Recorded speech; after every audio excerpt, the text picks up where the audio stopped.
ക്രിസ്മസിൻ്റെ സന്ദേശം എന്ന് പറയുന്നത് ദൈവസ്നേഹത്തിൻ്റെ വെളിപ്പാടാകുന്നു.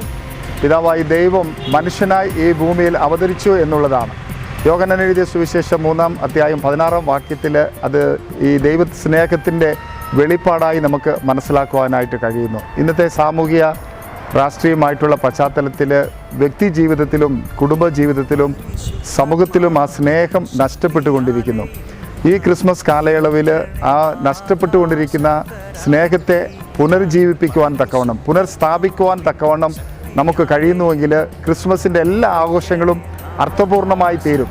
അല്ലാത്ത തലത്തിലുള്ള സെലിബ്രേഷൻസ് ഒന്നും അത് അർത്ഥവത്താകുന്നില്ല എന്നുള്ള കാര്യം മനസ്സിലാക്കിക്കൊണ്ട് വാസ്തവത്തിൽ ദൈവസ്നേഹത്തിൻ്റെ ആ ഒരു അംശം മറ്റവർക്ക് വെളിപ്പെടുത്തി കൊടുക്കുവാൻ, അർഹതപ്പെട്ടവർക്ക് വെളിപ്പെടുത്തി കൊടുക്കുവാനായിട്ട് നമുക്ക് ഈ കാലയളവിൽ നമ്മുടെ പ്രവർത്തനങ്ങൾ കൊണ്ടും നമ്മുടെ സമയം കൊണ്ടും നമ്മുടെ പണം കൊണ്ടും നമുക്ക് ശ്രമിക്കാം. അതിന് ദൈവം നമ്മെ സഹായിക്കട്ടെ.